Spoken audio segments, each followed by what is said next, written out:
At the family dinner, my mother-in-law Grace smirked. Too bad Marianne can't seem to hold down a real job like the rest of us.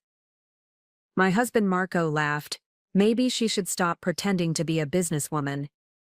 Everyone joined in the laughter. I just smiled, stood up and placed a folder on the table. Since we're discussing my career, let me show you exactly what kind of businesswoman I really am. The room went dead silent as Marco's face drained of all color. The autumn evening air carried the scent of roasted turkey and simmering cranberry sauce through the Blackstone family estate. Before we jump back in, tell us where you're tuning in from, and if this story touches you, make sure you're subscribed, because tomorrow I've saved something extra special for you. A sprawling colonial mansion that had housed 4 generations of successful attorneys and judges. Crystal chandeliers cast warm light over mahogany furniture that cost more than most people's cars, and oil paintings of stern-faced ancestors gazed down from walls lined with first-edition law books. This was old money, established power, and generational prestige, everything I had married into 3 years ago when I said yes to Marco Blackstone.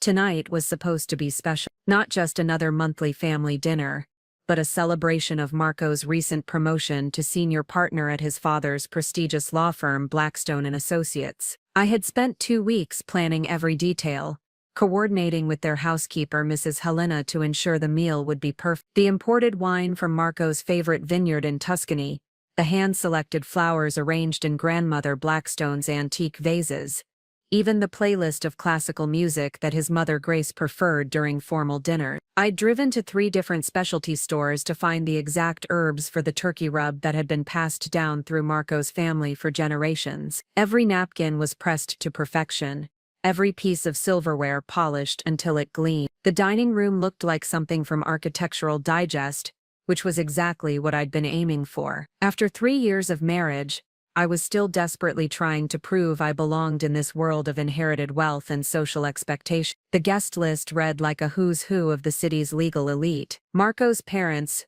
Judge Anthony Blackstone and his wife Grace, a woman who sat on the boards of 3 major charities and had never worked a day in her life.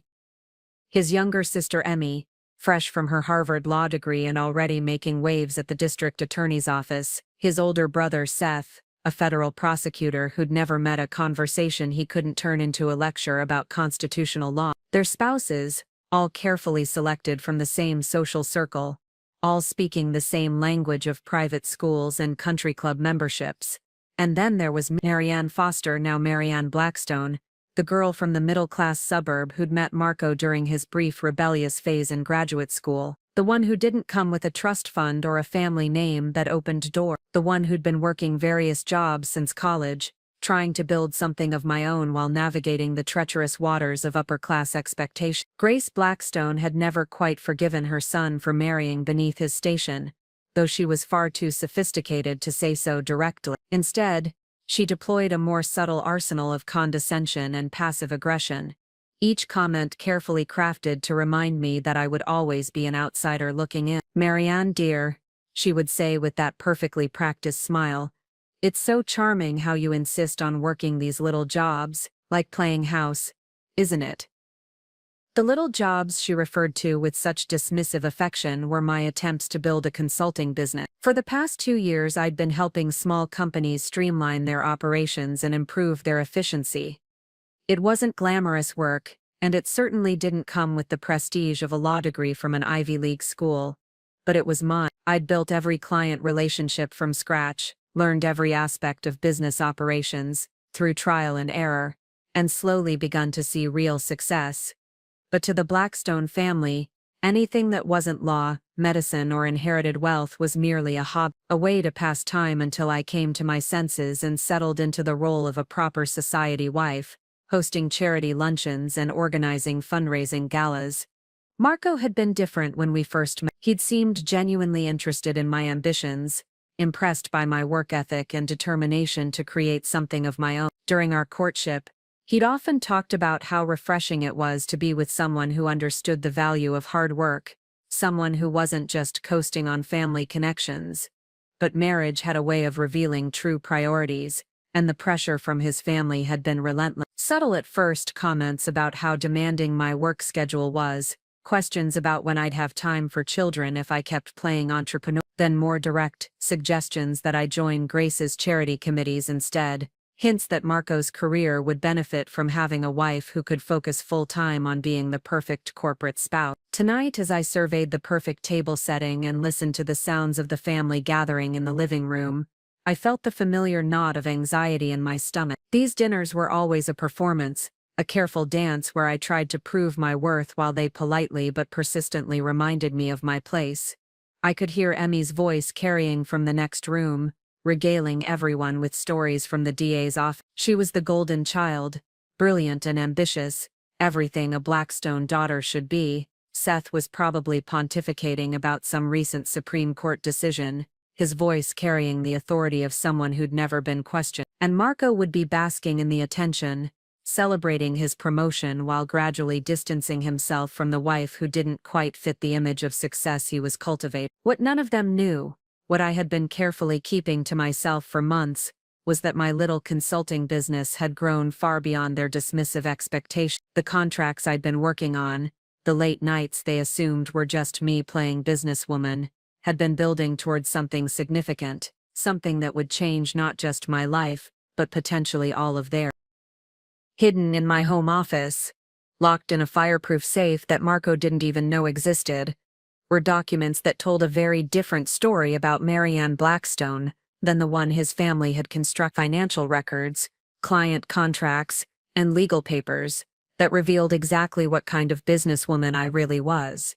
But as I smoothed my black dress and checked my reflection one last time before joining them for dinner, I had no idea that tonight would be the night everything came crashing down. I didn't know that Grace's cruelty would reach new heights, that Marco would choose his family's approval over his wife's dignity, or that I would finally be pushed past the point of polite tolerance. I certainly didn't know that by the end of the evening, the carefully constructed hierarchy of the Blackstone family would be turned completely upside down, and that the little wife with her little business would be revealed as something far more powerful than any of them had ever imagined. The dinner service itself was a masterpiece of coordination that would have impressed the staff at the city's finest restaurants. I had worked with Miss Med for weeks to perfect the timing, ensuring that each course would be served at precisely the right temperature and at exactly the right moment. The appetizer course featured delicate crab cakes with a remoulade sauce made from scratch, paired with a crisp Sauvignon Blanc that Anthony had brought up from the wine cellar, a bottle that cost more than most people's monthly rent. As the family took their seats around the enormous dining table, I felt the familiar flutter of nervous energy that accompanied these gatherings. The seating arrangement alone had required careful consideration. Grace, of course, took her position at the head of the table opposite her husband, a queen surveying her domain. Marco sat to her right, in the place of honor befitting the evening's guest of honor. Emmy was positioned where she could easily dominate the conversation, while Seth and his wife Harriet flanked the other side of the table. I had been assigned the seat furthest from Grace, next to Marco, but clearly marking my position as the most junior member of the family hierarchy. It was a subtle but unmistakable reminder of where I stood in the Blackstone pecking order, and I was certain Grace had orchestrated it deliberately. The conversation began, as it always did, with updates on various professional achievements and social obligation. Anthony regaled the table with stories from his recent conference of federal judges, his voice carrying the authority of someone accustomed to having his every word treated as wisdom. Emmy shared news of a high-profile case she was prosecuting, her Harvard education evident in every precisely chosen word and legal reference. Seth, not to be outdone by his younger sister, launched into a detailed analysis of recent Supreme Court decisions that might affect his upcoming federal cases. His wife Harriet, a pediatric surgeon at the city's most prestigious hospital, contributed stories from her practice that somehow managed to sound both compassionate and supremely accomplished. And then there was Marco, practically glowing with pride as he described his new role as senior partner. The family hung on his every word as he outlined his plans for expanding the firm's corporate division, bringing in higher-profile clients, and cementing the Blackstone name as the most respected legal brand in the state. Throughout these performances of success and status, preparing and narrating this story took us a lot of time, so if you are enjoying it, subscribe to our channel. It means a lot to us. Now back to the story. I sat quietly, offering appropriate congratulations and asking the right question. I had learned over 3 years of marriage that these dinners were not conversations but rather presentations, each family member taking their turn to demonstrate their worthiness of the Blackstone name. When attention occasionally turned to me, the questions were always the same. "How's your little business going, dear?" Or "Still enjoying your consulting work?" The words were polite enough, but the underlying message was clear. What I did was inconsequential, a hobby to fill time until I embraced my true role as Marco's supporting cast member. What they didn't know, what I had been carefully concealing for months, was that my little business had grown exponentially beyond anything they could imagine. While they saw me leaving the house for what they assumed were small-time meetings with struggling local companies, I was actually building relationships with major corporations across the region. The late nights they attributed to my stubborn refusal to accept help were actually spent finalizing contracts worth hundreds of thousands of dollars. The phone calls I took in my home office, the ones that made Grace roll her eyes and sigh about my inability to disconnect from work, were negotiations with Fortune 500 companies, seeking my expertise in operational efficiency. For 6 months, I had been secretly developing a revolutionary software system that could streamline corporate operations in ways that traditional consulting had never achieved. The prototype had been tested by 3 major companies, and the results had been so impressive that I was fielding calls from competitors trying to poach me before my system even launched officially. But I had said nothing to Marco or his family. Part of it was self-protection. I had learned that sharing my successes with the Blackstones only resulted in them finding ways to diminish or dismiss my achievements. But another part of it was strategic. I was building something that would make it impossible for them to continue treating me as the charity case who had somehow tricked their golden boy into marriage. As I watched them perform their evening ritual of intellectual superiority and professional one-upmanship, I felt a mixture of anticipation and sadness. These people had welcomed me into their family, but only on the condition that I remain forever grateful and forever less. They had given me their name, their social connections, and access to their rarefied world, but they had never given me their respect. Tonight I had planned to finally share my news. The contracts were signed, the software was ready for launch, and the financial projections were beyond anything I had dared to hope for when I started this journey. I had imagined Marco's proud smile when he learned that his wife wasn't just surviving in the business world, but actually thriving beyond his family's wildest expectations. I had pictured Grace's surprise, hopefully followed by a genuine acknowledgement of my capabilities. I had even allowed myself to hope that this might be the night when I finally stopped being the outsider and became a true member of the family. But as the evening progressed and the familiar patterns of condescension and casual dismissal continued, I began to realize that my hopes had been naive. The Blackstones weren't interested in seeing me succeed. They were invested in maintaining the hierarchy that kept them comfortable and superior. The revelation, when it came, would not be the celebration I had imagined. Instead, it would become something far more dramatic and permanently life-changing than any of us could have predicted.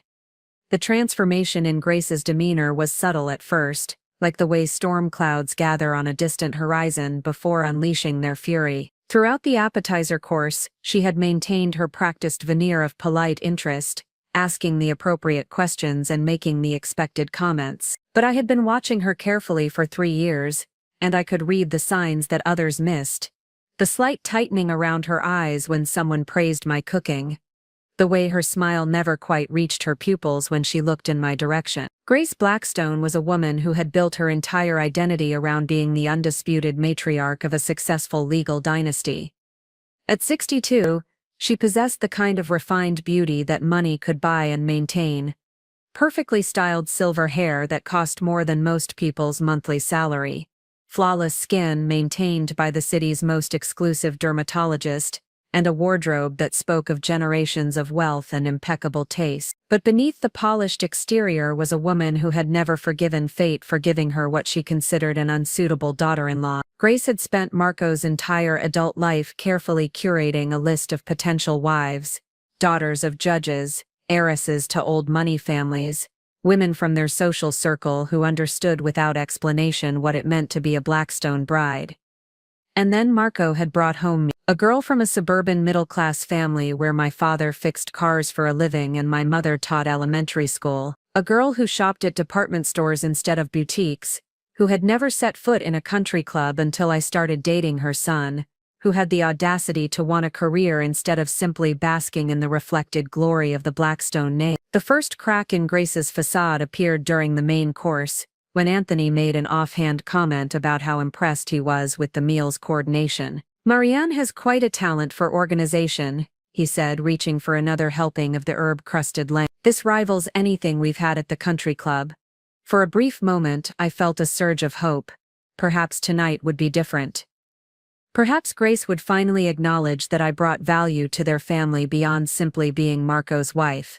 But Grace's response was swift and cutting. "Oh, Anthony, you're so sweet," she said with a laugh that sounded like crystal breaking. "Though I suppose when you have nothing but time on your hands, it's easier to focus on domestic pursuits."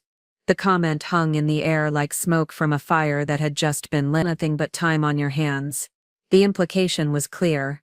I was unemployed, idle, a woman of leisure who could afford to spend weeks planning dinner parties because I had no real responsibilities or meaningful work to occupy my time. Emmy, sensing the shift in her mother's mood, decided to pile on. "Speaking of careers," she said, her voice carrying the particular brand of condescension that only a Harvard law graduate could perfect. "How's the consulting business going, Mary? Still helping those little companies with their, what do you call it, efficiency problems?" The way she said little companies made it sound like I was running a lemonade stand. The pause before efficiency problems suggested that she couldn't quite understand what such a thing might involve, as if the concept of operational improvement was too abstract for someone of her intellectual caliber to grasp. But it was Grace who delivered the killing blow with surgical precision. She set down her wine glass and fixed me with that smile I had come to dread, the one that preceded her most devastating observation. "You know, Marianne," she began, her voice carrying the tone of someone about to share wisdom with a particularly slow child, "I've been thinking about your situation. Here you are, 3 years into marriage, still clinging to these little hobbies instead of embracing your role as Marco's wife." She paused, allowing her words to settle like poison in the bloodstream. Around the table, conversations gradually died as everyone sensed that Grace was building towards something significant. "I mean, it's admirable in a way," she continued, tilting her head as if considering a mildly interesting specimen in a laboratory. "This determination to play businesswoman instead of accepting that you've already achieved the greatest success any woman could hope for, marrying into one of the city's most respected families." The word play hit like a physical blow. 3 years of late nights, client meetings, contract negotiations, and genuine business growth, reduced to playing pretend. My software development, my Fortune 500 clients, my revolutionary efficiency algorithms, all of it dismissed as make-believe. "Grace," Anthony began, clearly uncomfortable with his wife's increasingly cruel tone, but she held up a perfectly manicured hand to silence him. "No, Anthony, this needs to be said. Someone has to help Marianne understand reality." Her eyes never left my face as she spoke, studying my reaction like a scientist observing a test subject. "These little consulting jobs, this stubborn insistence on having a career," she made air quotes around the word, "it's really just a way of avoiding the responsibilities that come with being part of this family." Seth shifted uncomfortably in his chair, while Harriet suddenly became fascinated with her dinner plate. Even Emmy looked slightly taken aback by her mother's direct assault. But Grace was just getting started. "The truth is, dear," she said, her voice dripping with false sympathy, "you're holding Marco back. Do you know how many partners' wives sit on important charity boards? How many of them host the kind of social events that bring in major clients? While you're off playing with spreadsheets and pretending to run a business, Marco's career is suffering because his wife can't be bothered to fulfill her actual duties." The silence that followed was deafening. Even Missy Helena, who had been quietly clearing dishes in the background, froze in place as if afraid to make any sound that might draw Grace's attention. Marco sat beside me, and I could feel the weight of his silence like a stone in my chest.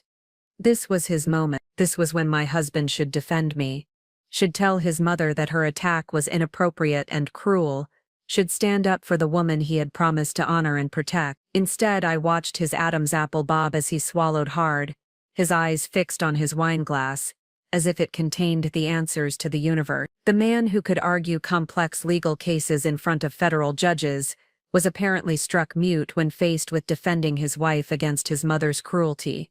Grace smiled, recognizing victory in her son's silence. She had successfully reminded everyone at the table of the hierarchy, re-established the boundaries, and put the upstart daughter-in-law firmly back in her place. What she didn't know was that she had just lit the fuse on a bomb that would destroy everything she thought she understood about power, success, and exactly who held the real authority in this family.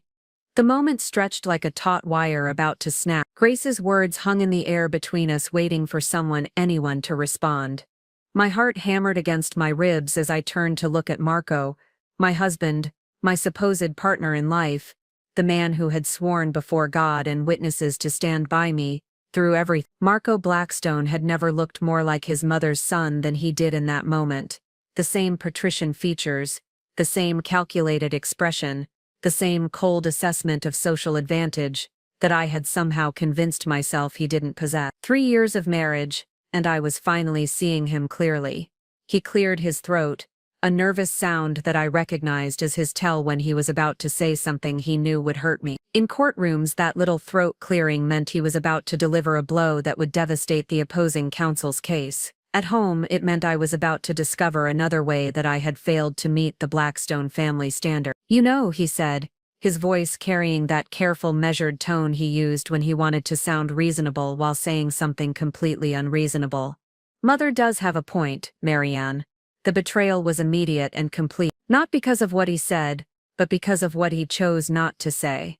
He didn't defend me. He didn't defend my work. He didn't tell his mother that her attack was inappropriate, cruel, or completely out of line. Instead, he joined her. Marco continued, warming to his theme as he saw the approval in his mother's eyes. "We've been married 3 years now, and you're still acting like you're single, still prioritizing these consulting projects over our family obligations. Family obligation. As if my crime was refusing to become a decorative accessory to his legal career." "Marco," I said quietly, my voice steady despite the earthquake happening inside my chest. "What exactly are you saying?" He looked directly at me for the first time since Grace's assault began, and I saw something in his eyes that made my blood run cold. It wasn't anger or frustration or even disappointment. It was embarrassment.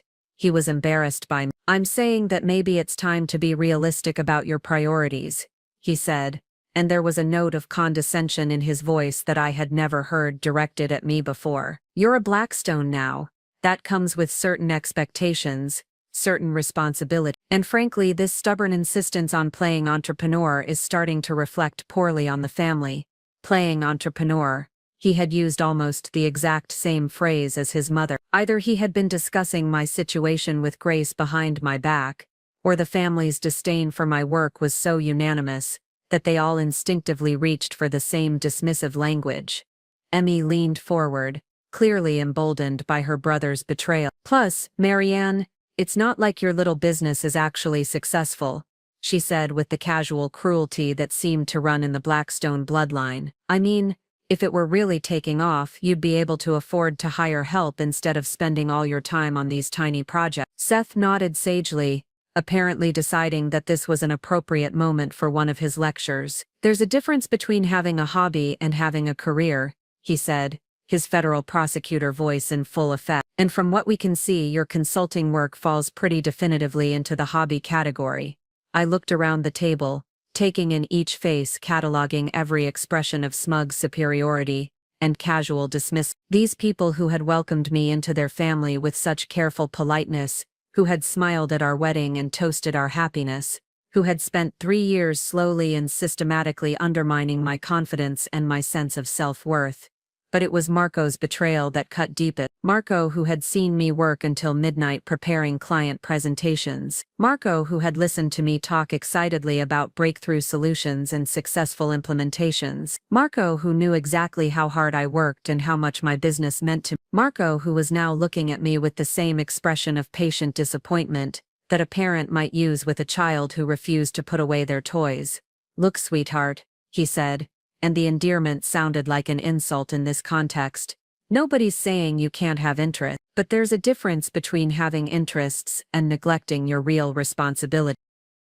Real responsibilities.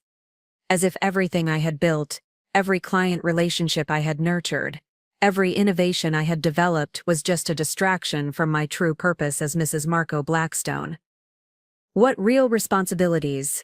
I asked, my voice dangerously quiet. Grace smiled triumphantly, sensing that we were finally getting to the heart of the matter. Well, for starters, you could join the hospital auxiliary board. Margaret Worthington has been asking about you for months, and there's the Children's Literacy Foundation. They're always looking for dedicated volunteers. Volunteer work, Marco added, as if this was the most reasonable suggestion in the world. Something that would actually benefit the community, instead of just feeding your ego. Feeding my ego. 3 years of building a business that was revolutionizing corporate efficiency, reduced to ego gratification. And of course, Grace continued, her voice taking on a dreamy quality. There's the matter of children. You've been married 3 years now. Marianne, don't you think it's time to start thinking about giving Marco the family he deserves? The family he deserves, as if I were somehow withholding children out of spite, rather than building a career that could support a family better than any trust fund. Anthony, who had been increasingly uncomfortable throughout this entire exchange, finally spoke up. Perhaps we should change the subject, he suggested weakly. But Grace wasn't finished. No, Anthony, this is important. Someone needs to help Marianne understand what it means to be part of this family. We've been patient, we've been supportive, but this selfishness has gone on long enough. Selfishness. Building a business was selfish, creating jobs was selfish, developing technology that helped companies operate more efficiently was selfish. But sitting on charity boards and hosting cocktail parties, that was virtuous. Marco reached over and placed his hand on mine, a gesture that might have looked supportive to an outside observer, but felt like a shackle. We just want you to be happy, Marianne, he said, and we can see that all this stress from trying to run a business is wearing you down. Wouldn't it be easier to just let it go? Let it go. 3 years of work, innovation, and success, just let it go.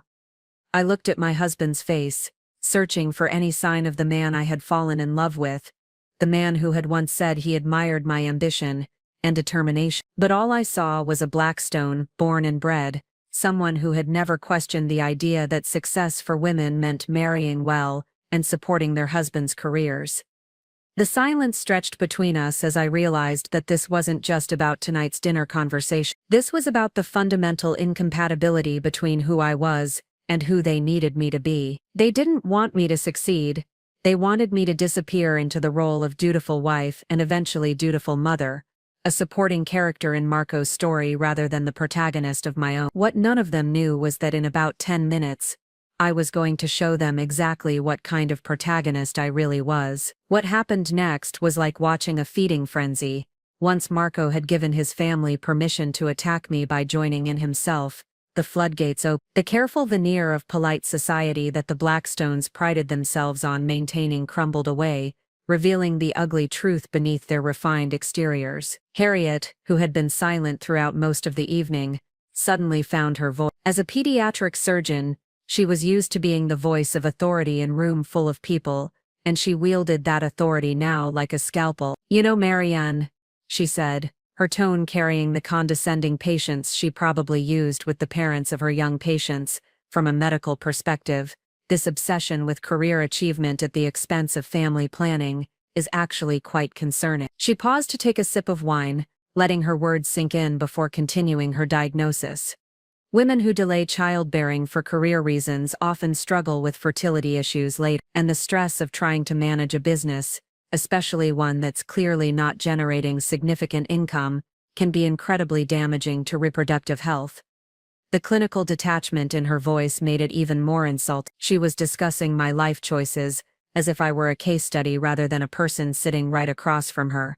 Plus, she added, warming to her medical lecture, there's the psychological impact to consider. This desperate need to prove yourself professionally suggests some underlying insecurity issues that really should be addressed before you bring children into the world. Seth nodded approvingly at his wife's assessment, then decided to add his own legal perspective to the psychological evaluation they were conducting without my consent. From what I've observed, he said, using the same authoritative tone he employed when addressing juries, Marianne's behavior shows all the classic signs of someone who refuses to accept reality. She's clinging to this fantasy of business success because she can't face the truth about her actual capabilities. He gestured with his wine glass as if presenting evidence to a court. Look at the facts. 3 years of this so-called consulting business. And what does she have to show for it? She's still working out of a home office, still taking meetings at coffee shops, still scrambling for clients. If this were a real business with real potential, there would be actual evidence of success. Emmy leaned forward eagerly, ready to pile on with her own analysis. Exactly. I mean, I've been practicing law for less than 2 years and I already have my own office, a support staff, major cases. That's what real professional success looks like. She looked at me with the pitying expression of someone explaining basic concepts to a child. Maybe the problem is that you're trying to compete in a world you don't really understand. Business is complicated, Marianne. It requires education, connections, and frankly a level of sophistication that not everyone possesses. The implication was crystal clear.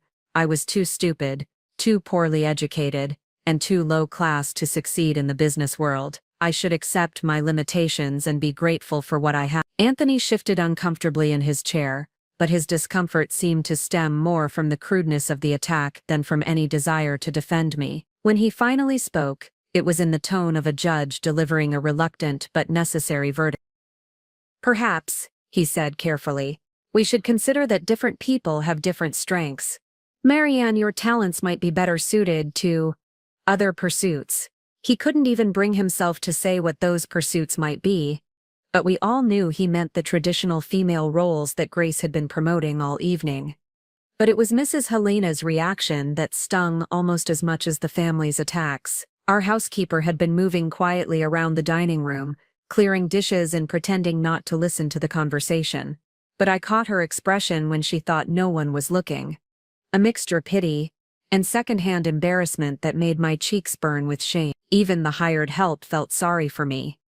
Grace, sensing that the moment was ripe for delivering the final blow, stood up slowly and walked around the table until she was standing directly behind my chair. She placed her hands on my shoulders in what might have looked like a maternal gesture to an outside observer, but felt like the grip of a predator about to strike. Darling, she said, her voice dripping with false sweetness, we're only having this conversation because we care about you. We can see how this stubborn insistence on playing businesswoman is destroying you from the inside. Her fingers tightened slightly on my shoulders, just enough to remind me who held the power in this room. Look at yourself, she continued, 31 years old, married to a successful attorney from one of the city's most respected families, and instead of embracing the wonderful life you've been given, you're running around pretending to be something you're not. She leaned down until her mouth was close to my ear, her voice dropping to a whisper that somehow felt more menacing than if she had been shouting. It's embarrassing, Marianne. For you, for Marco, for all of us. People are starting to talk. They're wondering why Marco's wife needs to work, whether the family is having financial problems, whether you're perhaps not quite as stable as we thought when we welcomed you into this family. The threat was subtle but unmistakable. Continue down this path, and they would make me a social pariah. They would use their connections, their influence, and their reputation to destroy mine. So here's what's going to happen. Grace, straightening up and returning to her seat with the satisfied air of someone who had just solved a complex problem. You're going to wind down this little consulting hobby of yours. You're going to join the hospital auxiliary board like a proper partner's wife. And you're going to start thinking seriously about starting a family. She smiled at me across the table, the same smile she might have used when discussing the weather or complimenting someone's dress. Because the alternative, she said, her voice light and conversational, is that you'll find yourself very lonely indeed. And I think we both know that a woman like you can't afford to be lonely. The room fell silent except for the ticking of the grandfather clock in the hallway. Everyone was looking at me, waiting for my response, waiting to see if I would accept their verdict and submit to their will. They expected tears, they expected protest, they expected me to beg for their approval, and promise to be a better daughter-in-law, a more compliant wife, a more grateful recipient of their family's generosity. What they didn't expect was the smile that slowly spread across my face as I stood up from the table. "Excuse me for just a moment," I said politely. "I need to get something from my office." As I walked toward my home office, leaving behind the dining room full of people who thought they had just delivered my professional death sentence, my mind wasn't on contracts or financial statements, or even the devastating revelation I was about to unleash. Instead, I found myself thinking about my younger sister Rachel. Rachel was 26, fresh out of graduate school, and currently working as a marketing coordinator for a small nonprofit organization. She made barely enough to cover her rent in a studio apartment across town, but she had something that the Blackstones with all their wealth and influence couldn't buy: the unwavering belief that I was capable of anything I set my mind to. Every Sunday morning, Rachel would call me with updates about her week, her dating life, her career aspirations. But invariably the conversation would turn to my business. "How's the consulting empire coming along?" she would ask, and there was never a trace of irony in her voice. To Rachel, it wasn't a question of whether I would succeed, it was simply a matter of when. She had been the one to drive me to my first major client presentation 2 years ago, sitting in the parking lot for 3 hours while I met with the executives of Morrison Industries. When I emerged with a signed contract worth $50,000, she had screamed so loudly that security came over to check if everything was okay. "That's my sister," she had announced to anyone within earshot.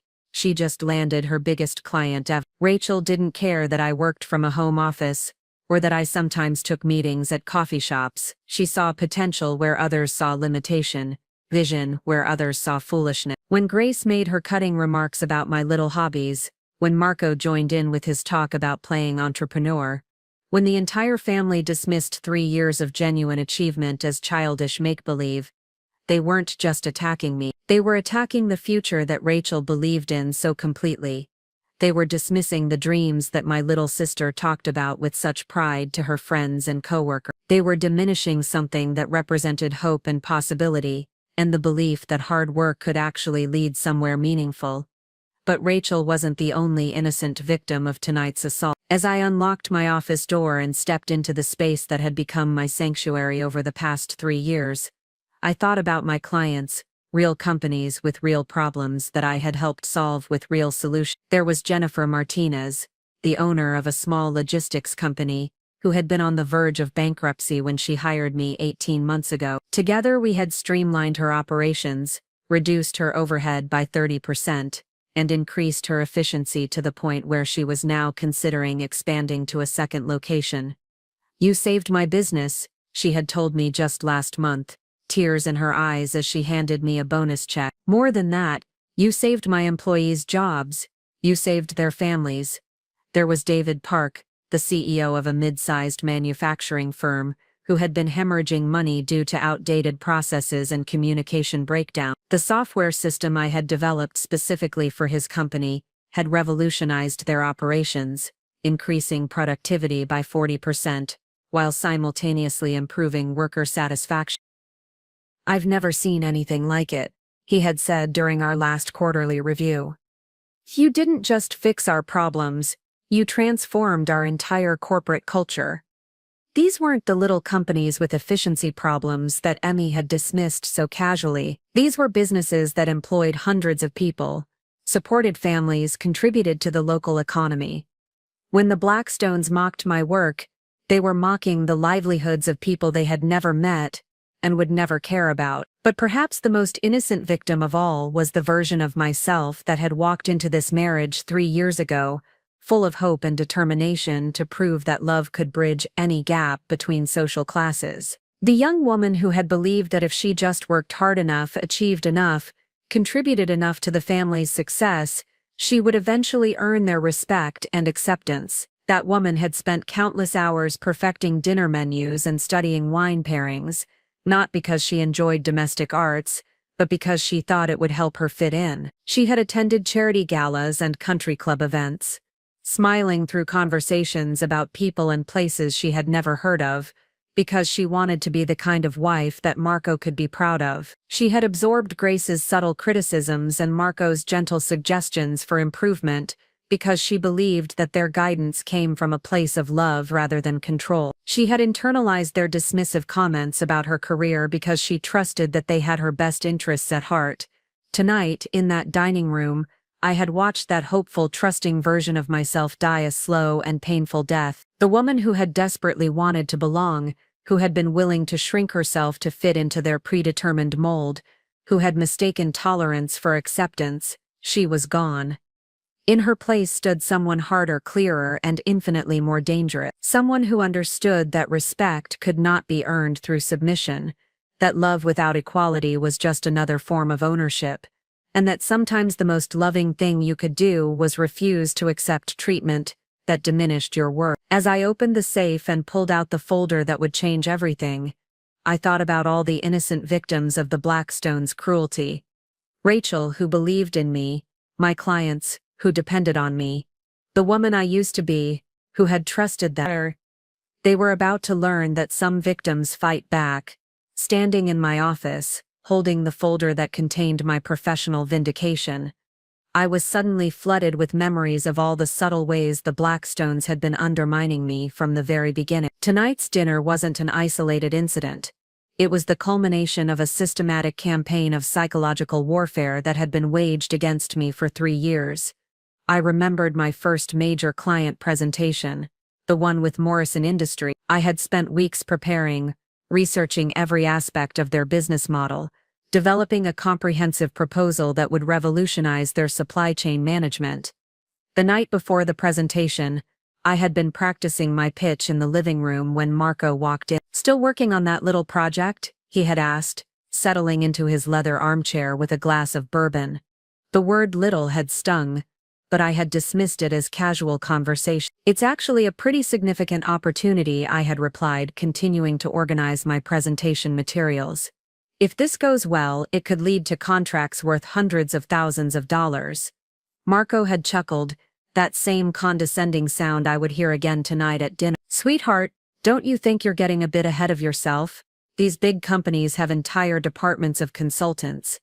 What makes you think they need advice from someone working out of a home office?" Even then, before I had proven myself, before I had built my reputation, he was planting seeds of doubt, making me question my own capabilities, my own worth, my own potential for success. When I had landed that Morrison contract, $50,000 for the initial phase with potential for expansion, I had rushed home to share the news with my husband. I had expected celebration, pride, maybe even an apology for his earlier doubt. Instead, Marco had listened to my excited recap with the patient expression of someone humoring a child's fantasy.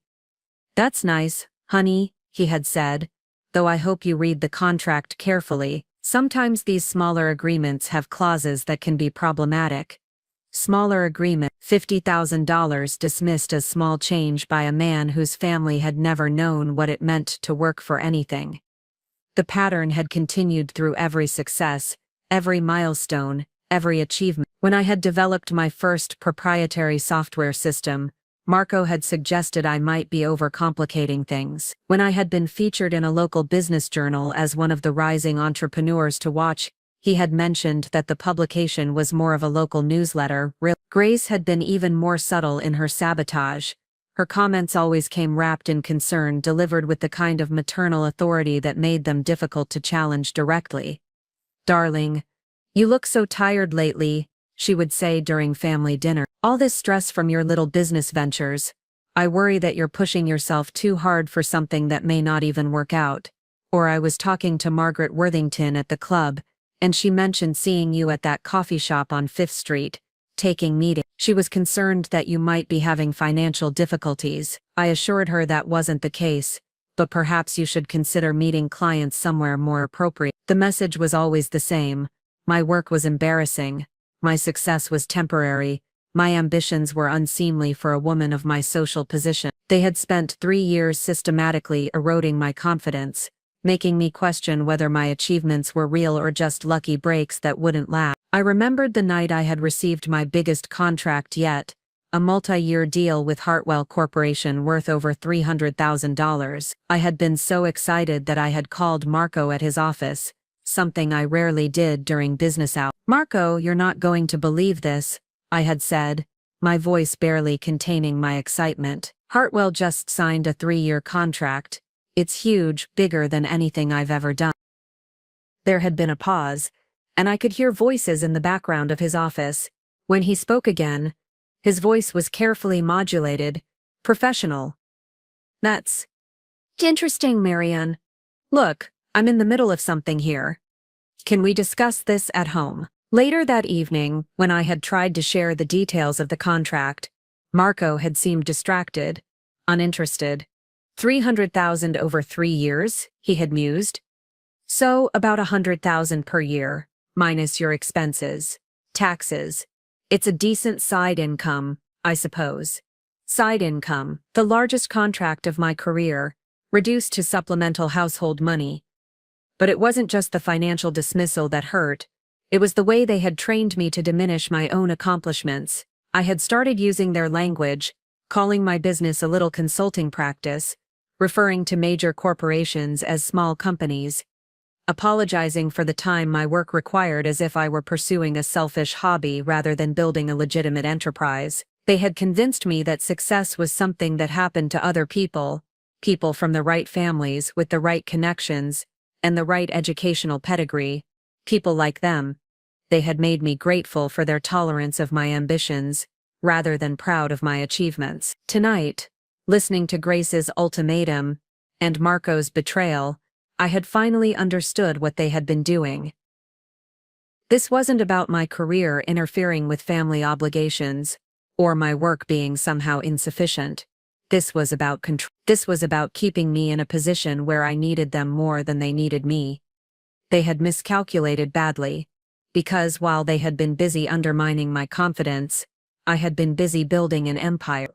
The transformation didn't happen gradually, it struck like lightning, illuminating everything in a single brilliant flash of understanding. Standing in my office, surrounded by the evidence of everything I had built while they systematically tried to tear me down, I felt something fundamental shift inside my chest. The desperate, pleading woman who had been sitting at that dinner table just minutes ago was gone, replaced by someone I barely recognized but instinctively trusted. For 3 years I had been playing their game by their rules. I had accepted their definitions of success, their measurements of worth, their judgments about what constituted appropriate behavior for a woman in my position. I had allowed them to make me small, to convince me that my achievements were somehow less meaningful because they didn't come with the right pedigree or the right connections. But tonight, something had crystallized with perfect, devastating clarity. I didn't need their approval.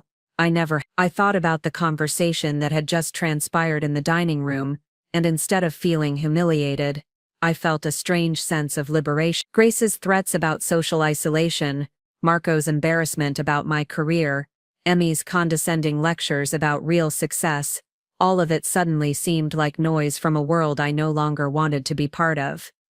They had revealed themselves completely tonight, stripped away the polite veneer and shown me exactly who they were when they thought I had no power to fight back. They were bullies, plain and simple, sophisticated, well-educated, socially prominent bullies, but bullies nonetheless, and I was done being their victim. The folder in my hands felt heavier than it should have, weighted with the power to obliterate every assumption they had made about me. But more than that, it represented something they could never understand, the satisfaction of earning something through merit rather than inheritance, the pride of building something from nothing, the quiet confidence that comes from knowing your success is entirely your own. I had been hiding my achievements out of some misguided desire to fit into their world, to make them comfortable with my success by making it seem smaller than it was. I had been protecting their egos at the expense of my own truth.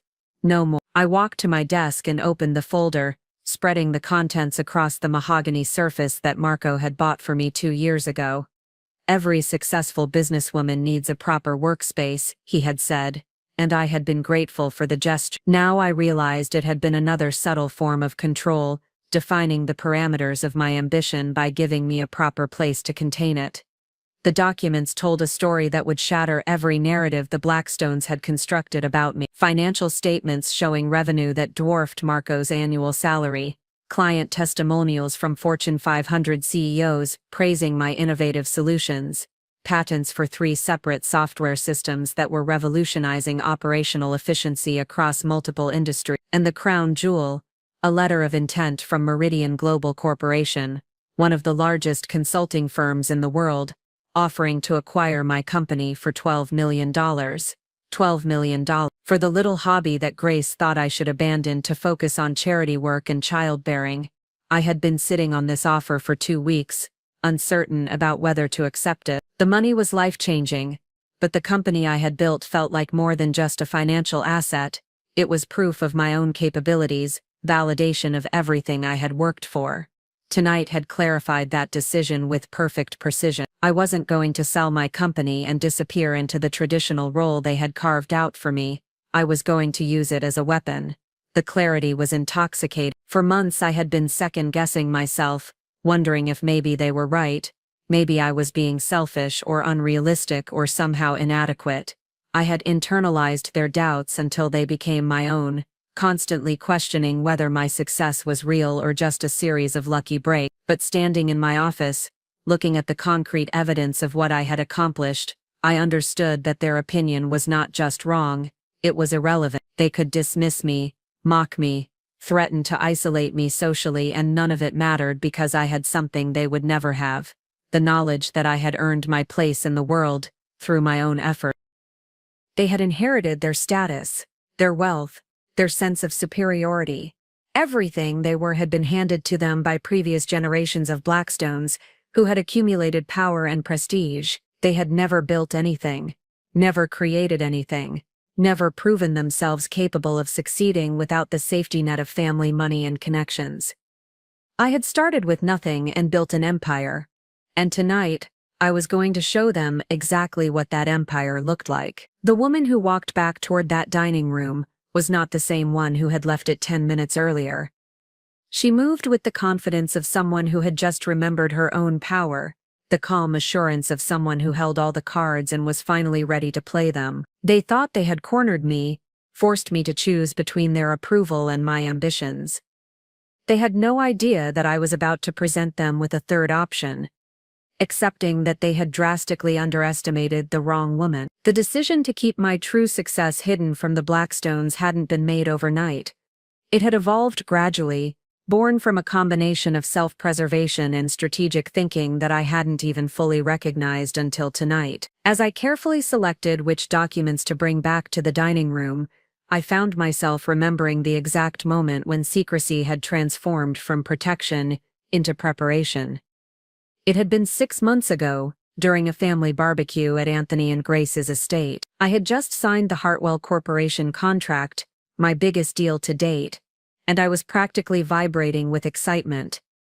The contract represented not just financial success, but validation that my innovative approach to operational efficiency was genuinely revolutionary. I had planned to share the news during dinner, imagining Marco's pride and perhaps even Grace's grudging acknowledgement that my work had value.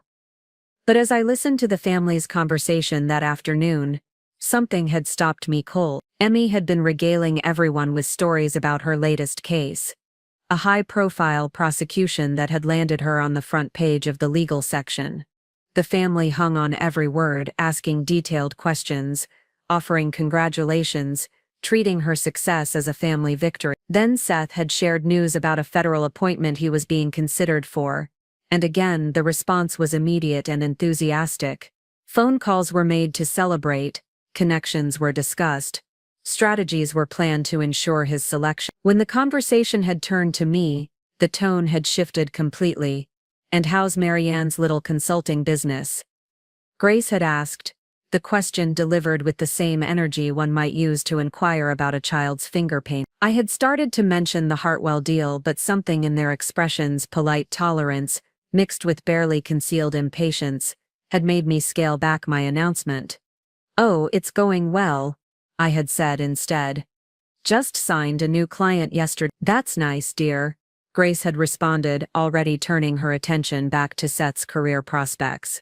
That night, lying in bed next to Marco, I had made a decision that would prove to be the most strategic choice of my life. I would stop sharing my victories with people who were determined to diminish them.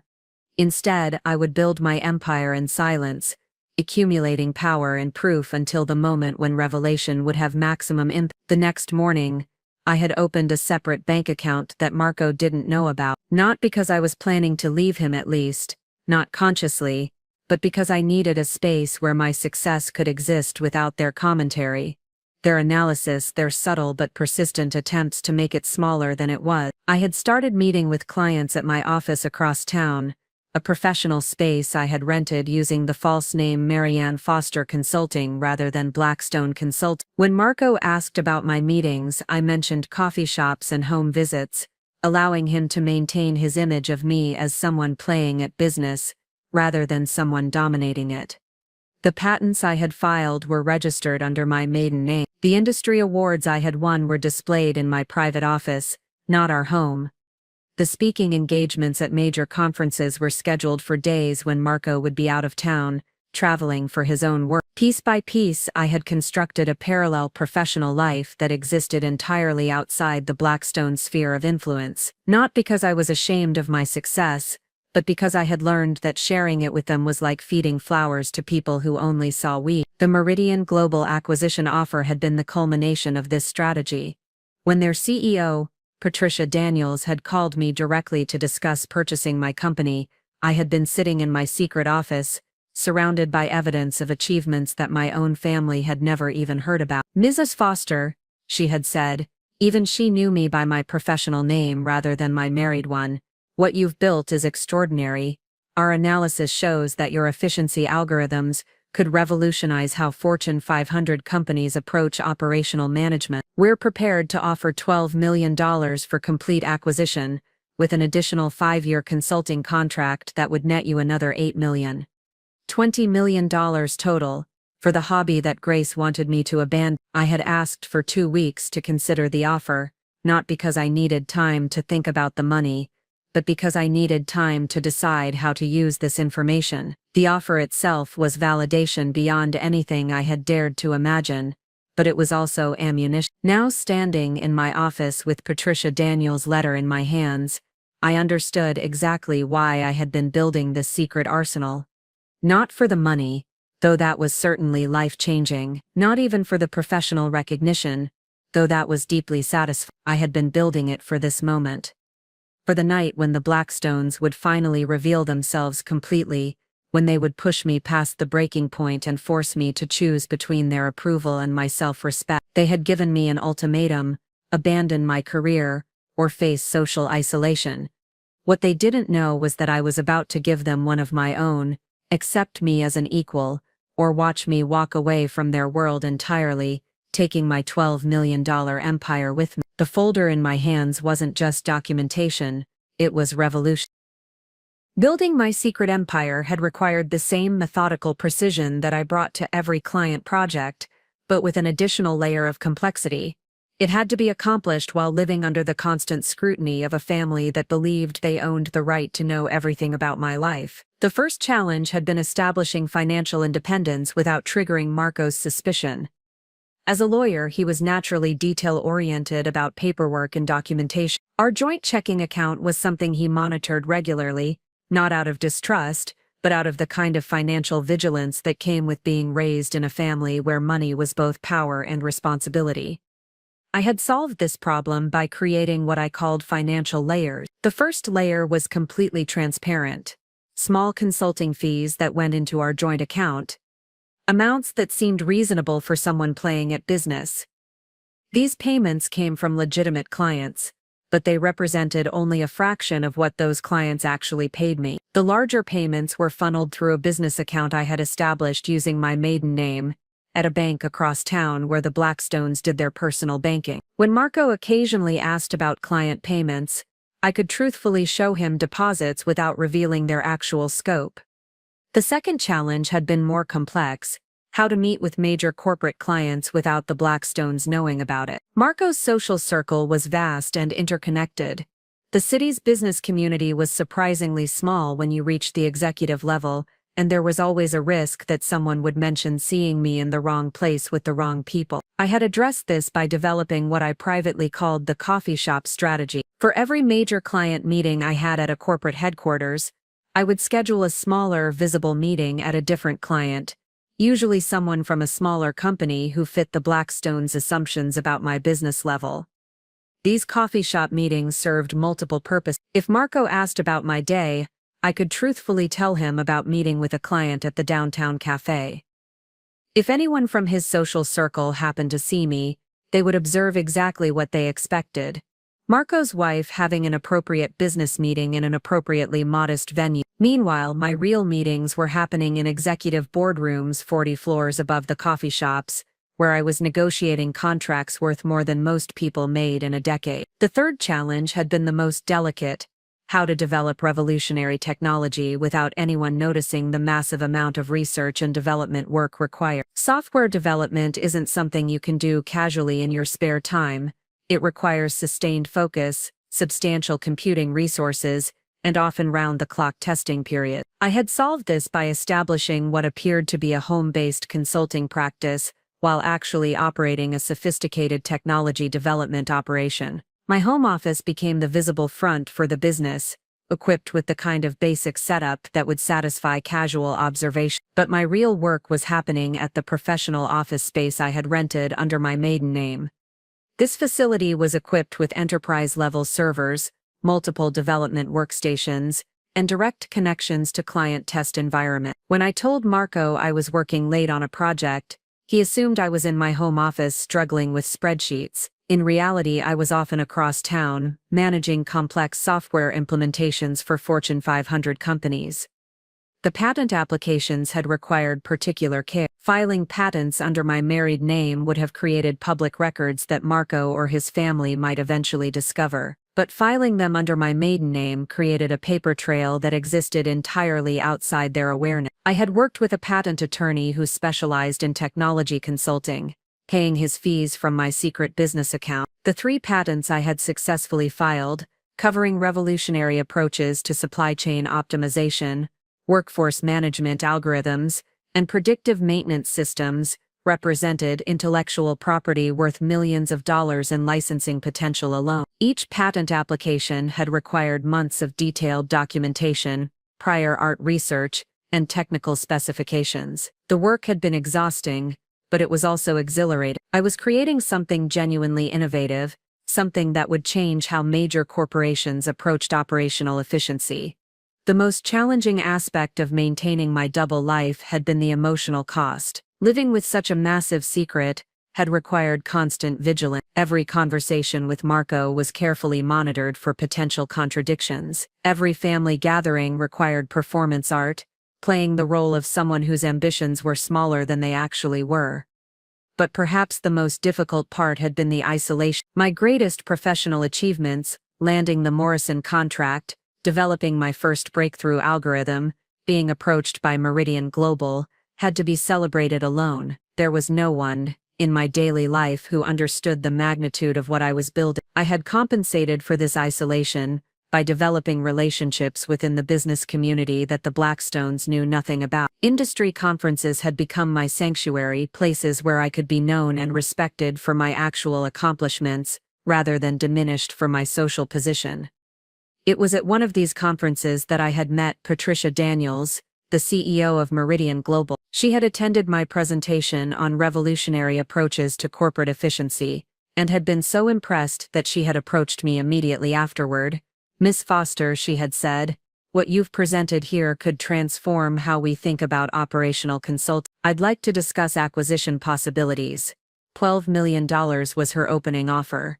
Tonight, as I prepared to reveal this offer to my husband's family, I realized it was also my declaration of independence. The psychological toll of maintaining such an elaborate deception had been far greater than I had anticipated when I first decided to compartmentalize my success. What had started as a defensive mechanism, protecting my achievements from the Blackstone's diminishing commentary, had evolved into something much more complex and emotionally costly. Every morning for the past 6 months, I had woken up next to a man who believed he knew everything about my life, while I carried secrets that would fundamentally alter his understanding of who I was. The weight of that deception had become a physical presence in our bedroom, an invisible barrier that made even casual intimacy feel like performance art. Marco would ask about my day over dinner, and I would craft responses that were technically truthful but completely misleading. I had a great meeting with a client downtown. I would say, omitting the fact that the client was the CEO of a Fortune 500 company, and the meeting had taken place in a 42nd floor executive boardroom, where we had discussed a 7-figure contract expansion. The most challenging moments had been when Marco would try to be supportive of what he perceived as my small-scale business struggles. He would offer advice about growing my client base, or suggest that I consider raising my rates for my consulting services. His well-intentioned guidance felt like unwitting condescension from someone who had no idea that my rates were already higher than his hourly billing as a senior partner.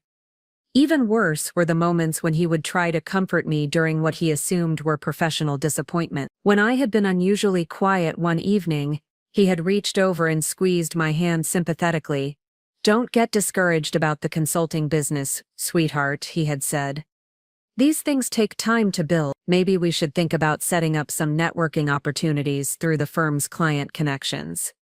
I had smiled and thanked him for his support, while internally screaming at the irony. That very day, I had received confirmation that my efficiency software had exceeded performance projections at 3 major corporations, generating bonus payments that would net me more in a single quarter than his law firm partnership earned in a year.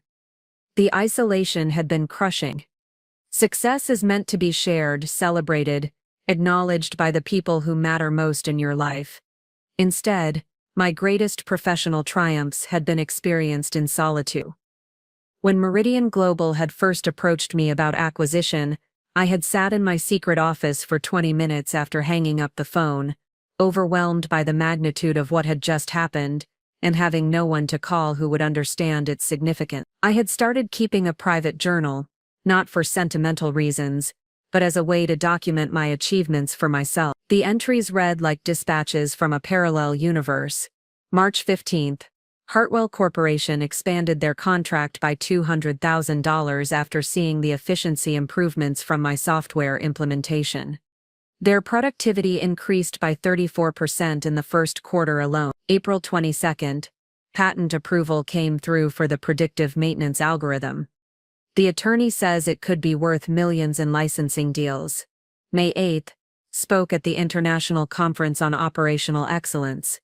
3 CEOs approached me afterward about potential partnership. These moments of triumph, which should have been shared with champagne toasts and proud phone calls to family, had instead been recorded in a leather-bound notebook that I kept locked in my office safe, like classified documents from a life that officially didn't exist. The secrecy had also created an unexpected side effect.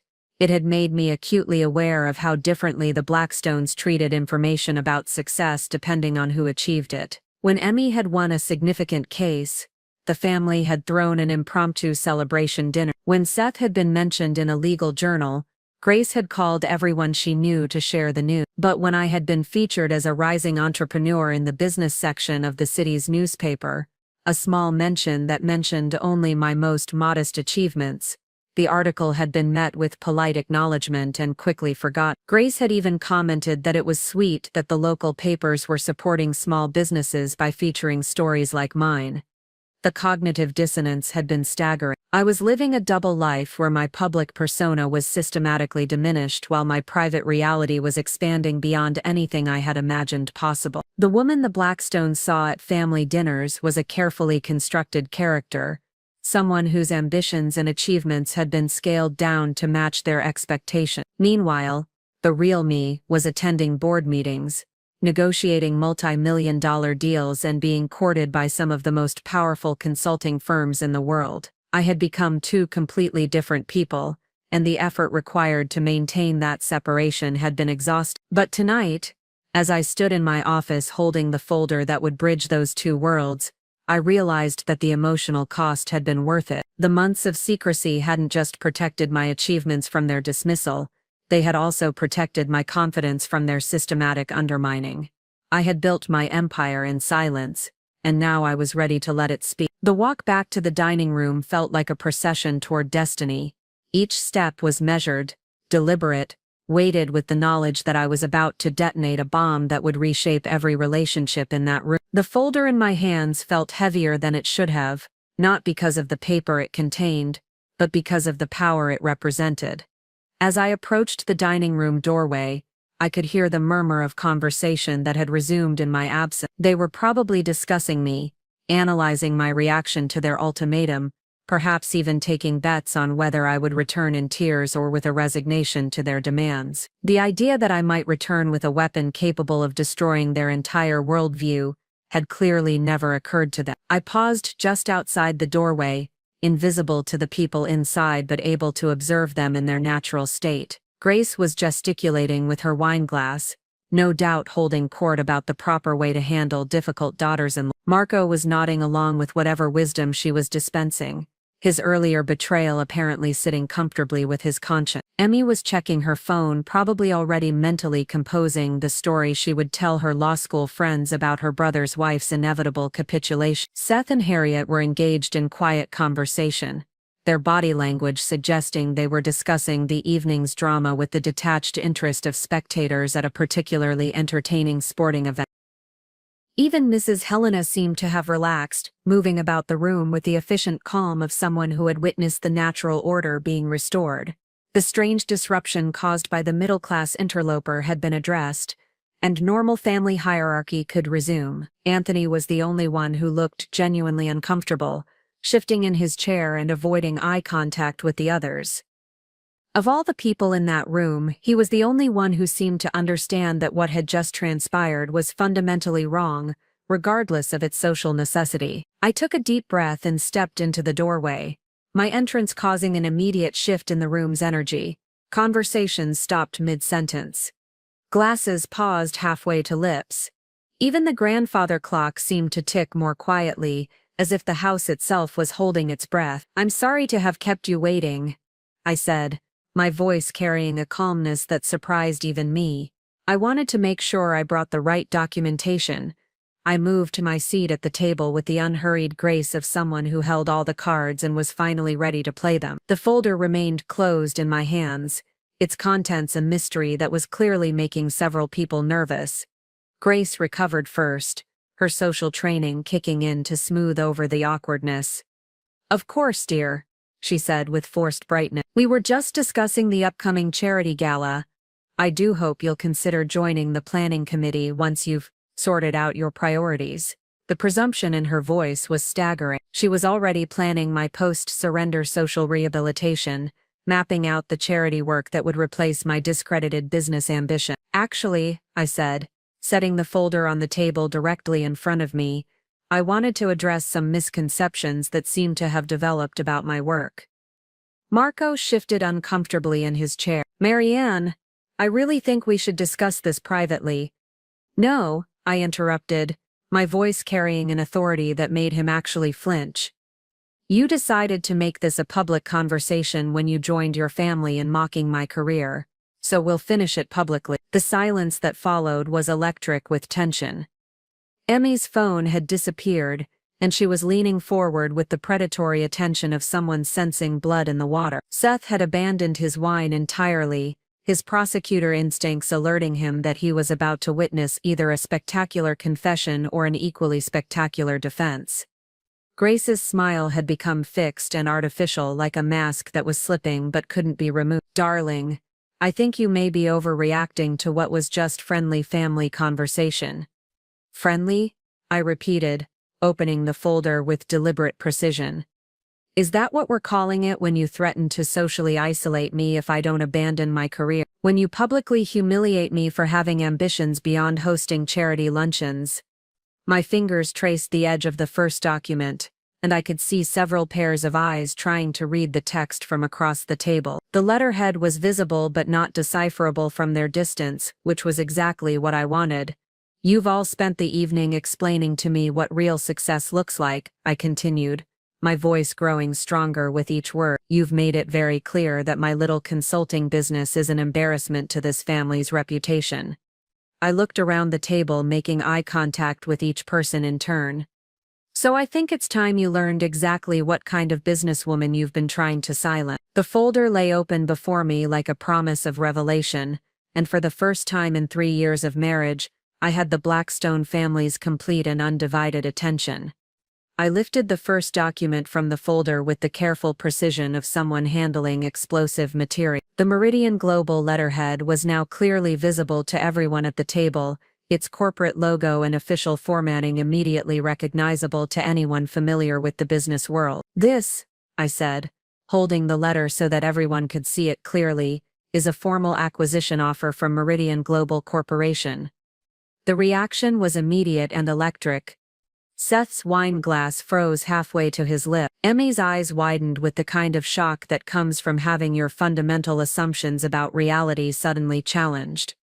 Even Grace's practiced composure cracked, her mouth falling slightly open as she processed what I had just said. But it was Marco's reaction that cut deepest. His face went through a series of expressions: confusion, disbelief, and then something that looked dangerously close to fear. This was not the woman he had married, not the struggling entrepreneur he had been condescendingly supporting, not the amateur businesswoman who needed his family's guidance to understand her place in the world. "Meridian Global," I continued, my voice carrying across the silent room like a bell, "has offered to purchase my consulting company for $12 million. The silence that followed was so complete that I could hear the ice settling in Anthony's whiskey glass 3 seats away. Grace's hand trembled slightly as she set down her wine, the crystal making a tiny chiming sound against the mahogany table that seemed unnaturally loud. $12 million, I repeated, letting the number hang in the air like smoke from a fire that had just consumed everything they thought they knew about me. "For the little hobby that you've all been so concerned about." Emmy was the first to find her voice, though it came out as barely more than a whisper. That's not possible. Meridian Global is one of the largest consulting firms in the world. They don't acquire small business." I smiled, and for the first time all evening, it was a genuine expression of satisfaction rather than social politeness. "You're absolutely right, Emmy. They don't acquire small businesses. They acquire revolutionary companies that are disrupting their industry." I pulled out the next document, a financial statement that showed revenue figures that dwarfed anything the Blackstones had imagined possible. "These are my earnings for the past 18 months. As you can see, my little consulting practice has generated over $2 million in revenue." The numbers on the page seemed to glow under the chandelier light, each figure a devastating blow to the narrative they had constructed about my inadequacy. Marco leaned forward, squinting at the document as if he could somehow make the numbers smaller, through sheer force of will. "This has to be some kind of mistake," Grace said, her voice lacking its usual authority. $2 million? From a home-based business? "Oh, I'm sorry," I said with mock concern. "Did I forget to mention that I don't actually work from home? I have a fully equipped office facility across town, complete with enterprise-level servers and direct connections to Fortune 500 client networks." I watched the blood drain from Marco's face as he realized the implications. Every late night I had supposedly spent working from my home office, every small client meeting I had mentioned over dinner, every casual reference to my modest business operations, all of it had been a carefully constructed fiction designed to protect my success from their systematic demolition. "You lied to us," he said, his voice hollow with shock and something that might have been hurt. "No," I corrected, my voice sharp enough to cut glass. "I protected my achievements from people who were determined to diminish them. There's a I pulled out the patent documentation, the pages bearing official government seals and technical specifications that clearly demonstrated the sophisticated nature of my work. "These are the 3 patents I hold for revolutionary approaches to operational efficiency. According to my intellectual property attorney, they're worth an estimated $5 million in licensing potential alone." Seth's prosecutor training seemed to kick in, his mind automatically trying to find flaws in the evidence before him. "Even if this is all legitimate," he said carefully, "it doesn't change the fact that you've been deceiving your own family for months." "My own family?" I repeated, looking around the table at the faces that had spent the evening systematically tearing down my confidence and threatening my independence. Is that what we're calling people who mock your achievements, dismiss your ambitions, and demand that you abandon your career to fit their social expectations? The truth was spreading across the table like spilled wine, staining everything it touched. The documents I continued to produce painted a picture of success so far beyond their assumptions that they seemed to be struggling with the basic mechanics of processing the information. Client testimonials from CEOs of major corporations, industry awards for innovation, speaking engagements at international conferences, each piece of evidence was another nail in the coffin of their condescending certainty about my limitations. "You've all spent 3 years treating me like a charity case," I said, my voice rising with years of accumulated frustration, like some unfortunate social obligation that Marco had imposed on the family. "Well, here's the truth you've been so determined to avoid. I don't need your money, I don't need your connections, and I certainly don't need your approval." The aftermath of my revelation was like watching a controlled demolition in slow motion. The carefully constructed hierarchy of the Blackstone family was crumbling before my eyes, and each member was scrambling to find stable ground in a world where their assumptions had just been proven catastrophically wrong. Anthony was the first to attempt damage control, his judicial training kicking in with the kind of measured response that had served him well on the bench for decades. He cleared his throat with the authority of someone accustomed to restoring order to chaotic courtroom. "Marianne," he said, his voice carrying the careful neutrality of a judge addressing both parties in a complex case, "this is quite remarkable. Clearly, we've all significantly underestimated the scope of your achievement." His words were diplomatic, but I could see the calculation behind his eyes. He was already mentally recalibrating the family dynamics, adjusting his treatment of me to match this new information about my actual status and power. Grace, however, was not ready to surrender her position as family matriarch without a fight. Her recovery was swift and strategic, employing the kind of social maneuvering that had made her a formidable force in the city's charity circuit for decades. "Well, this is certainly a surprise," she said, her voice regaining some of its earlier authority. "Though I have to say, darling, it's rather unfortunate that you felt the need to be so secretive about your success. We could have been so much more supportive if we had understood the true nature of your work." The audacity was breathtaking. Within minutes of learning that she had been systematically undermining a multi-millionaire, Grace was already rewriting history to position herself as a supportive mother-in-law who had simply been misled by incomplete information. "Supportive," I repeated, my voice carrying a dangerous edge. "Is that what you call threatening to socially isolate me if I didn't abandon my career? Is that your definition of support?" Grace's smile never wavered, but I caught the flash of calculation in her eyes. "I think there may have been some miscommunication about our concern. We were simply worried about the stress you seem to be under, trying to manage what we thought was a struggling small business." Emmy, meanwhile, was approaching the situation with the aggressive intellectual curiosity that had made her successful as a prosecutor. She leaned forward, her Harvard law training evident in the way she began dissecting the evidence I had presented. "I'd like to understand the timeline here," she said, her voice carrying the crisp authority of someone cross-examining a witness. "When exactly did you start hiding the true scope of your business from the family? And more importantly, what was your motivation for maintaining such an elaborate deception?" The question was designed to put me on the defensive, to shift the focus from their behavior to mine. But I had been expecting this tactic.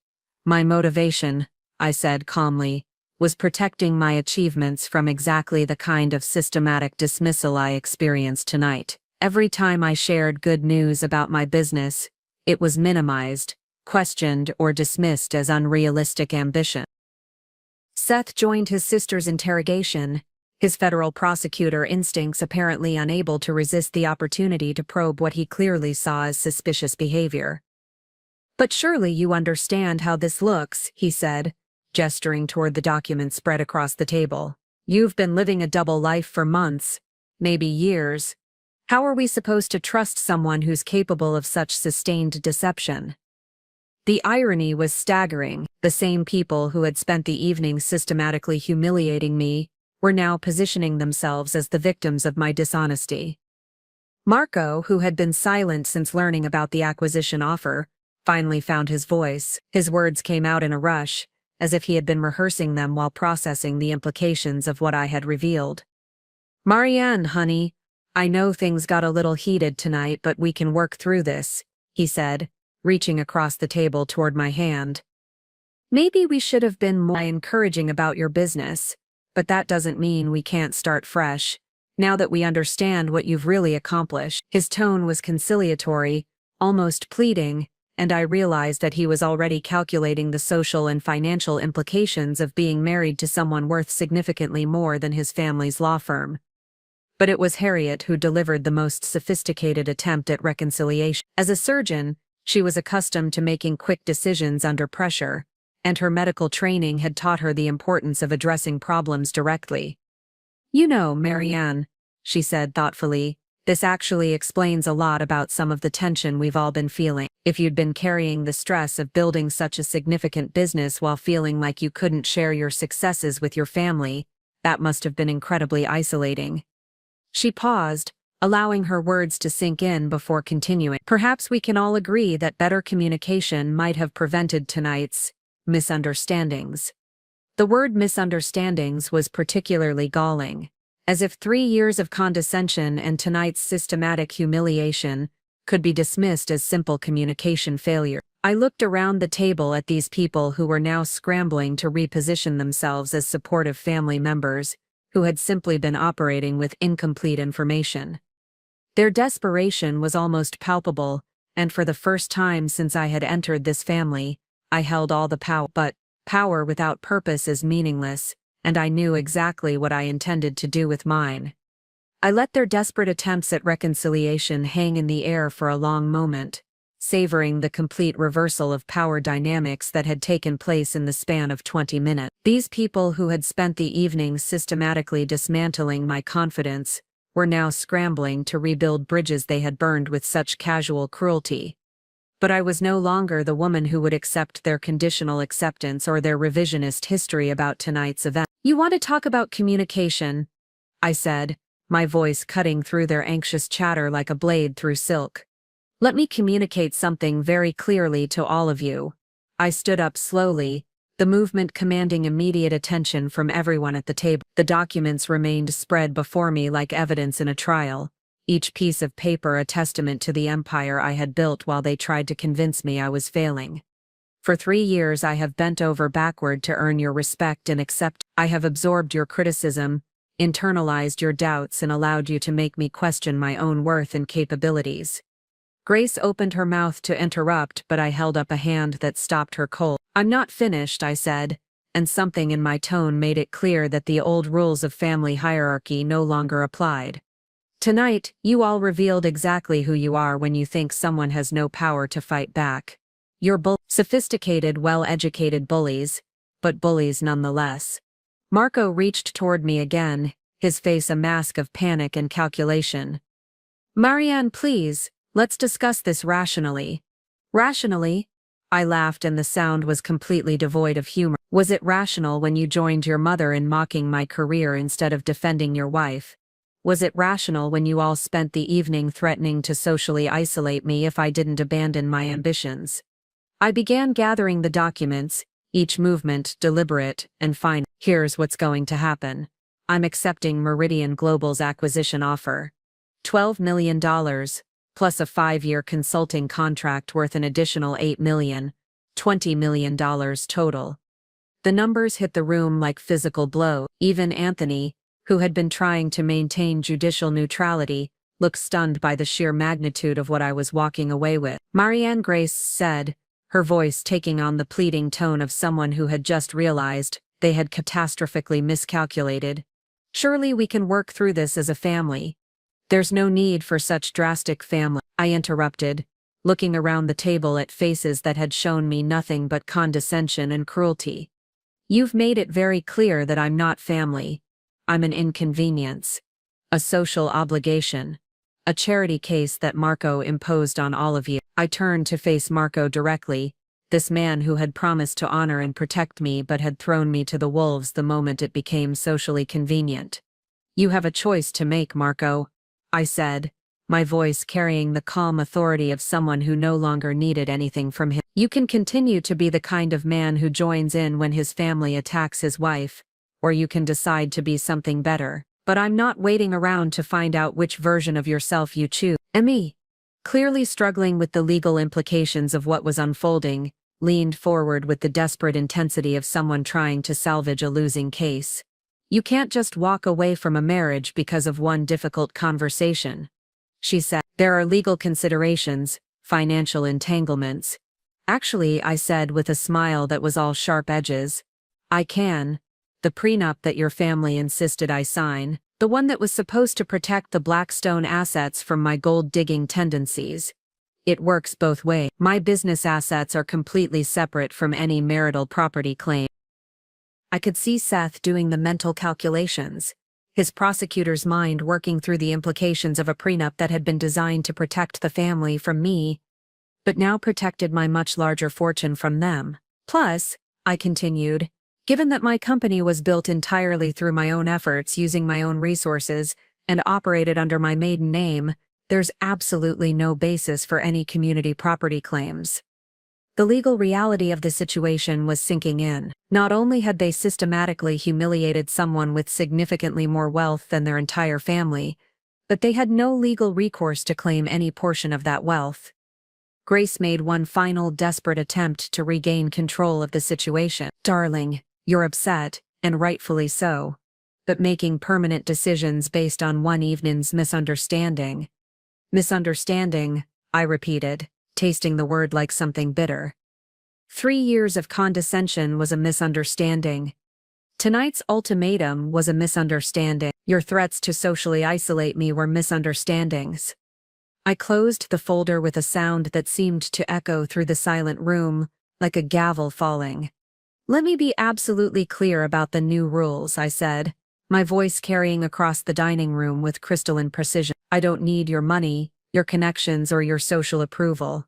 I am independently wealthy, professionally successful, and personally done with all of you. The silence that followed was profound and complete. For the first time in the history of the Blackstone family, someone had rejected them entirely, walked away from their world with more power and resources than they possessed themselves. The woman who begged for your acceptance is gone, I said, heading toward the door. In her place is someone who knows her worth and won't settle for anything less than she deserves. The weeks that followed that dinner were a masterclass in how quickly life can change when you stop seeking approval from people who were never going to give it to you. Moving out of the Blackstone mansion had taken exactly 1 day. A testament to how little I had actually accumulated during 3 years of trying to fit into a world that had never wanted me. My real life, it turned out, had been waiting for me in the secret office across town that none of them had ever seen. The space that had once felt like a hideout now became my headquarters, the command center for a business empire that was about to expand in ways I had never imagined possible. The Meridian Global acquisition moved forward with remarkable speed. Patricia Daniels had been impressed not just by my technology, but by my strategic thinking and business acumen. During our final negotiation meeting, she had made an observation that crystallized everything I had been feeling. You know, Marianne, she had said, reviewing the acquisition documents in the conference room overlooking the city, most entrepreneurs struggle with the transition from small business to major corporation. But you've been operating at enterprise level while maintaining the agility of a startup. That's extraordinarily rare. I had smiled at the compliment, realizing that this was the first time in years that someone had praised my business skills without qualifying it with surprise or condescension. Patricia didn't care about my background or my social connections. She cared about results, innovation, and the bottom line. It was refreshing to be valued for what I actually brought to the table. The financial independence that came with the acquisition was life-changing, but not in the way I had expected. It wasn't about the luxury or the security, though both were certainly welcome. It was about the freedom to make choices based on what I wanted rather than what I needed or what others expected of me. I had purchased a sleek downtown condominium with floor-to-ceiling windows that offered a panoramic view of the city. The space was modern, efficient, and entirely mine. No family heirlooms to work around, no social expectations to fulfill, no inherited furniture that carried the weight of generations of Blackstone judgment. But the most significant change wasn't external. It was internal. The woman who had once apologized for taking up space at family dinners had been replaced by someone who commanded boardrooms with quiet confidence. The transformation wasn't sudden. It was more like finally allowing my true self to emerge after years of suppression. My first major decision as Meridian Global's newest senior consultant had been to establish a mentorship program for women entrepreneurs. I understood better than most how isolating it could be to build something significant while surrounded by people who were invested in keeping you small. The program launched with a $500,000 endowment from my personal funds, and the response had been overwhelming. Within a month, I was working with 12 women who were building revolutionary businesses in everything from biotech to sustainable manufacturing. Watching their progress reminded me daily of why I had fought so hard to protect my own success. These women were brilliant, innovative, and determined, but they were also navigating the same subtle undermining that I had experienced. The difference was that now they had support from someone who understood their struggle and had the resources to actually help. My relationship status had been the subject of considerable speculation in the city's social circle. Marco had made several attempts to reach out, his messages oscillating between apologies and attempts to negotiate some kind of reconciliation. I had read each one carefully, looking for any sign that he understood the fundamental nature of what had gone wrong between us. The messages revealed a man who was genuinely regretful but still fundamentally unable to comprehend why I had found their behavior unacceptable. He apologized for the dinner being uncomfortable and suggested that we could work through our communication issues with counsel. He had even mentioned that his family was willing to be more supportive of my business now that they understood its scope. But nowhere in his carefully crafted emails did he acknowledge that the problem wasn't communication. It was he couldn't see that their willingness to support my business now that it was financially successful only proved how conditional their acceptance had always been. I had responded to his final message with a single paragraph that laid out the situation with legal precision. Marco, I appreciate your apologies, but I think you misunderstand the nature of what happened that evening. The issue wasn't that your family didn't know about my success, it was that they felt entitled to mock and belittle what they thought was my failure. Their current willingness to accept me is based entirely on my net worth, which proves that their previous rejection was based on their perception of my lack of value.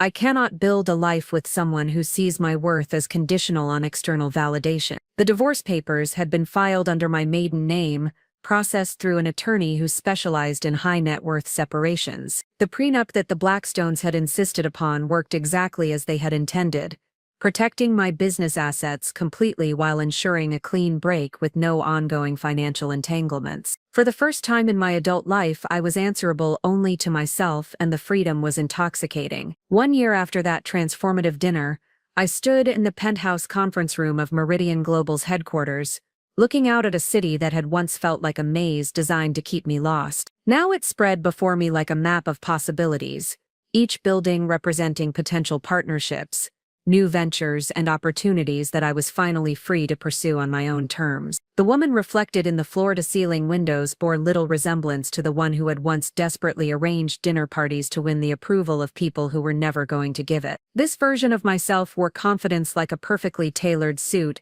carried authority without apology, and commanded respect through competence rather than pleading for it through compliance. The mentorship program had evolved beyond anything I had initially envisioned. What started as support for 12 women entrepreneurs had grown into a foundation that provided funding, resources, and strategic guidance to over 200 female-founded businesses across the country. The ripple effect was extraordinary. Each successful business created jobs, generated innovation, and proved that women could build empires when given the tools and support they deserved. My sister Rachel had become the foundation's director of operations, her nonprofit experience and unwavering belief in ambitious women making her perfect for the role. Watching her flourish in a position where her talents were not just recognized but celebrated reminded me daily of why I had fought so hard to escape a world that demanded I diminish myself to fit their expectations. The social circles that had once seemed so important now felt like distant memories from someone else's life. The charity galas, country club events, and carefully orchestrated dinner parties that Grace had insisted were essential to my happiness had been replaced by industry conferences, innovation summits, and boardroom meetings where my voice carried weight because of what I knew rather than who I was married to. Patricia Daniels had become more than a business partner. She had become a friend and mentor who understood the unique challenges of building something significant in a world that often preferred women to remain decorative rather than powerful. Our monthly strategy sessions had evolved into genuine conversations about leadership, innovation, and the responsibility that came with success. You know, she had said during our most recent meeting, when I first approached you about the acquisition, I was impressed by your technology.